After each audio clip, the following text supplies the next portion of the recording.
Good afternoon and welcome to The Appeal Live, a co-production of Now This and The Appeal. I'm Emily Galvan-Almanza. So let's talk about LA County.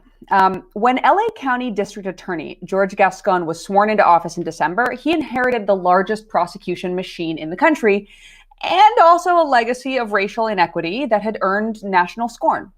He vowed to implement a number of reforms designed to address what he characterized as a two-tiered system of justice, one for police officers and prosecutors, and another one for everyone else.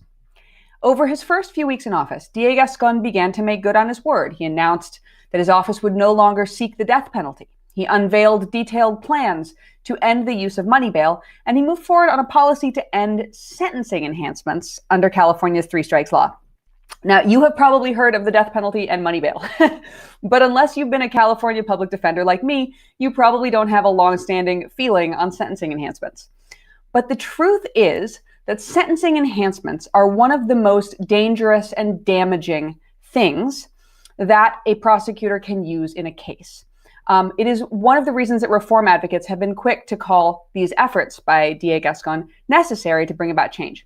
A sentencing enhancement can layer years and years and years and years and years of time onto a case that would otherwise not garner a long sentence in jail. In other words, California has this complicated scheme of 5-year enhancements here and 25 to life enhancements there that mean a charge that can normally carry a very short sentence can, with a sentencing enhancement scheme, suddenly become a life in prison case. So it's one of the things that most tilts the playing field.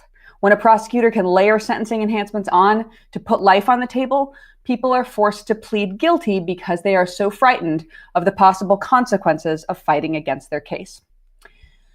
So you might have guessed that prosecutors and police were far less excited about DA Gascón's reform efforts.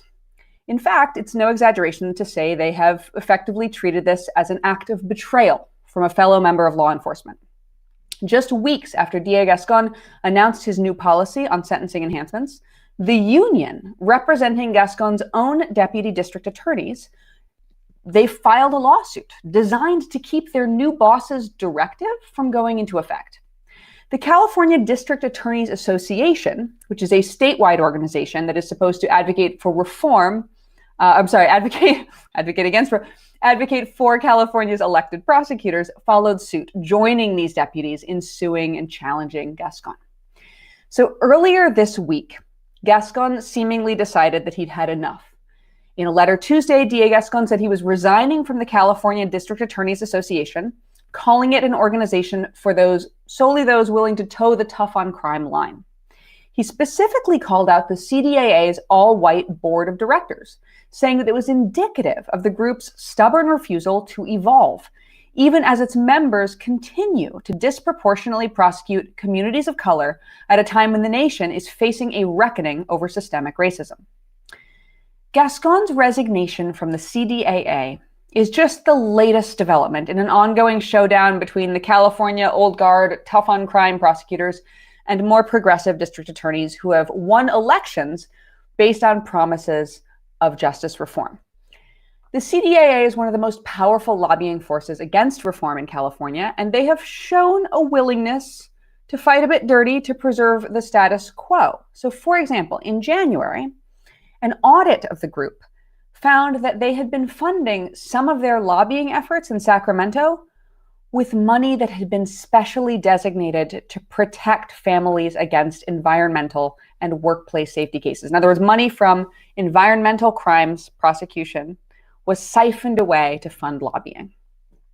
So now, in the face of DA Gascón's public split from the CDAA, we've got a showdown between the tough on crime old guard and whether or not it's going to be able to retain its stranglehold on California's district attorneys.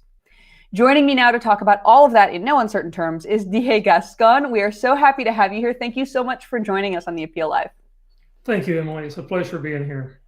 So I mentioned during the introduction that you'd had this public dispute with the CDAA of late, but I would love for you to sort of tell us in your own words what led up to Tuesday's announcement.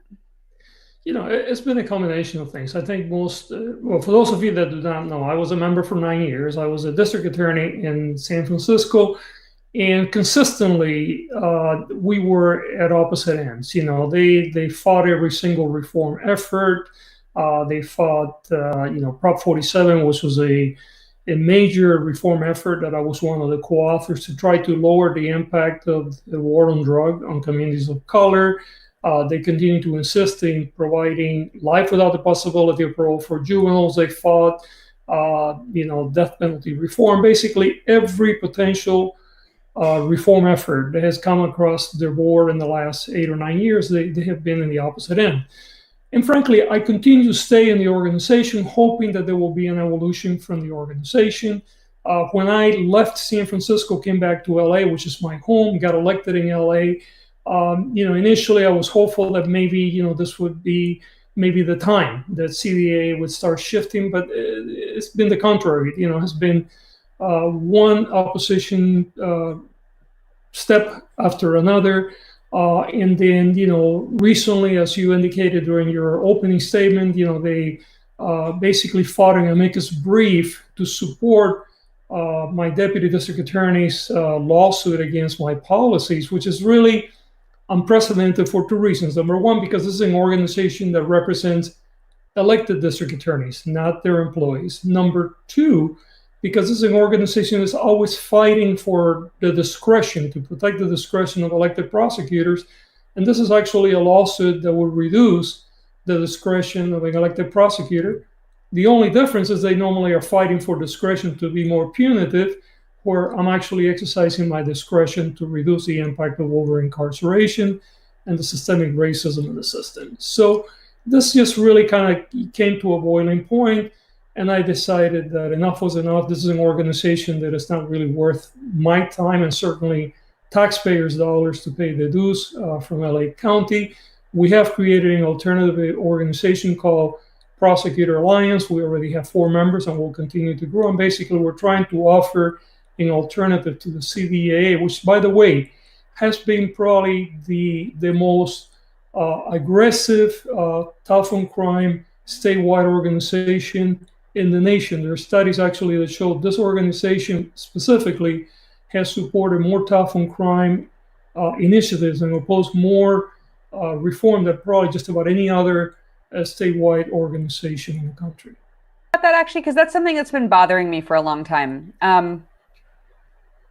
Pretty much everything we know in terms of like the evidence of what makes people safer and diminishes the likelihood of someone getting arrested again once they've been released, and like sort of the policies that seem to support safety do tend to be more restorative policies that are less reliant on long sentences and more reliant on alternatives to this criminal process and restorative solutions. So what I can't understand is, if you've got a group of people that have taken an oath to protect the public and make smart choices and do the right thing, and like that's the whole prosecutor thing, right? Is you have this ethical obligation to do justice. It's a unique ethical obligation, unique to your office. Why are they like this? Like, I get that they're an old guard institution, but the dirty tactics, the aggressiveness, and the devotion to defeating reform seems to be at odds with the mission of an evidence-based prosecutor.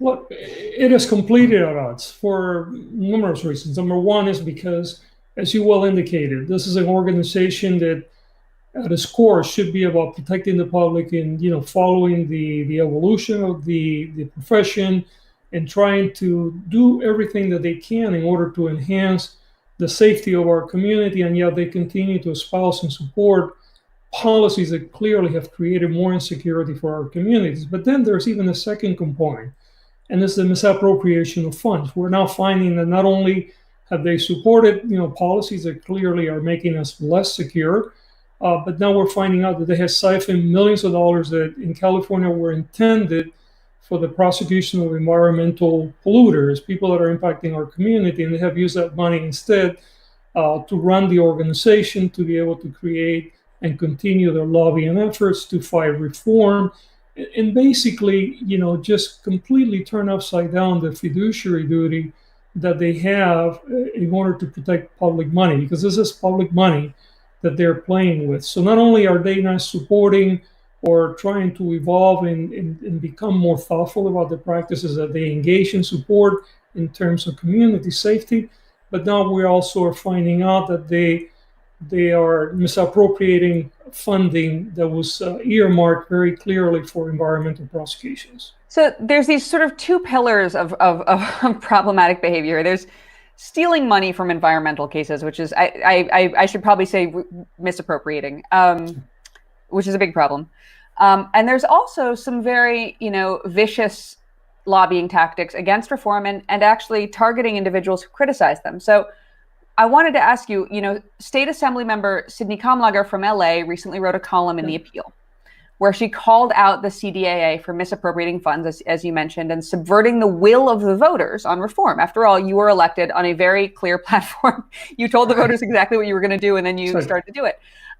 So the CDAA has now retaliated against Assemblymember Kamlager this week with attack ads in which they accuse her of voting repeatedly to put guns in the hands of criminals, which I don't think anybody has put up an initiative to give guns to criminals. So I don't know how she could have voted on it. But are you worried about being attacked by them? They seem to have few qualms about these tactics. No, they actually were, they were very aggressive in supporting my opponent during the election, as well as they have been very aggressive in trying to undermine my efforts to reform currently.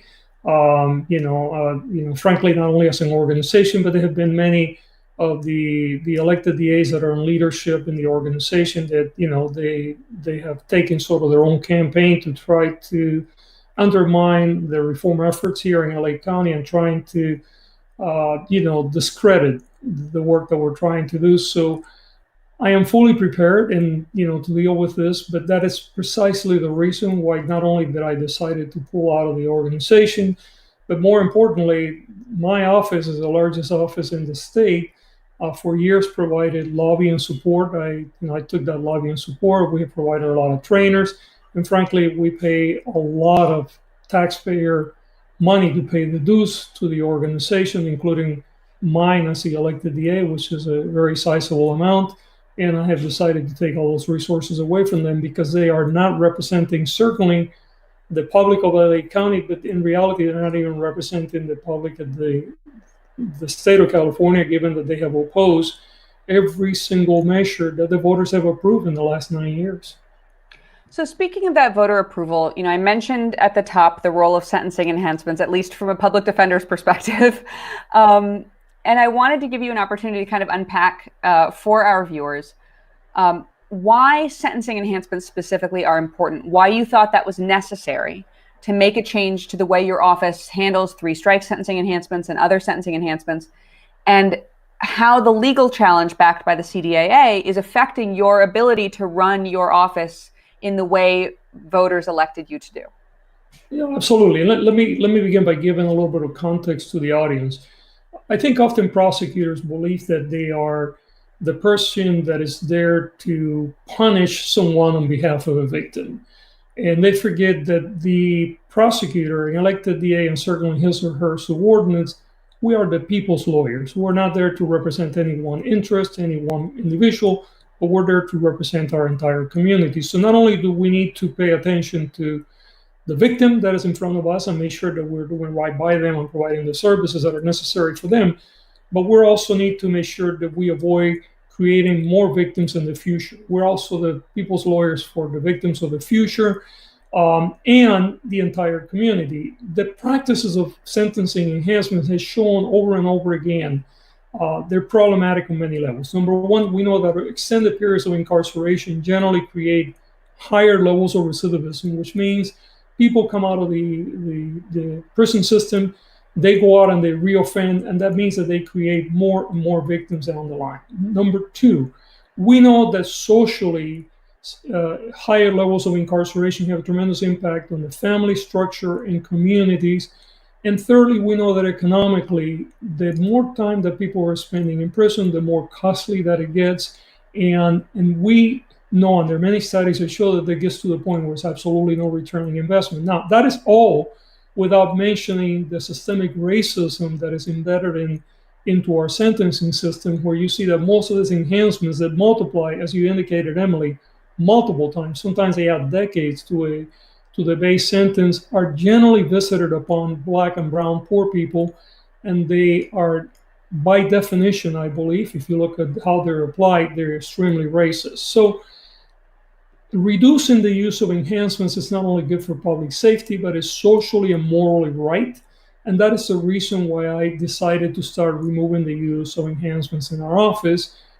I understand that, private prisons and, prison unions and police unions and all this, there's a huge amount of leverage and monetary and political influence that comes from having a larger system. And the more people that you put in prison for a longer period of time, obviously the more influence that you have. But the reason why it's so important that we start moving away from that prison addiction is because of all those areas that I mentioned. Economically, it's broken, socially, it's broken, and morally, it's broken. And it doesn't provide any more safety because we actually see higher levels of reoffending or recidivism by using these practices. DA Gascón, I know you have to get going to go do all of these things that you have on your plate, making a more just system. So I just wanted to thank you for joining us here today. It's a perfect note on which to close out. Really great to have you on, as always. And I look forward to seeing what happens with the Prosecutors Alliance of California. Thank you, Emily. Thank you so much for the opportunity. Stay safe. So there you have it, folks. The DA of LA County, a county of 10 million people, huge jurisdiction, the largest actually in the justice universe, has publicly pulled out of the California District Attorneys Association. This is the latest flashpoint in this mounting standoff between an old guard, tough on crime prosecutors group and an emerging class of elected reform-minded prosecutors, interestingly pitting the old guard against folks who are supposedly acting on the will of the voters who put them into power. In a way, it's old prosecutors versus the very people that they claim to represent in court when they stand up and say, for the people. So as DA Gascón just told us, he didn't have much of a choice but to pull out of this organization. There seems to be misappropriation of funds afoot, as well as some really dirty lobbying tactics, and actively opposing his reform agenda, which was, of course, an integral promise that he made to the voters of LA County who put him into his current job. That's our episode. So glad to have you join me to talk about this. Again, I'm Emily Galvan-Almanza. This has been The Appeal Live. You can join us on Facebook or Twitter. We look forward to seeing you again soon.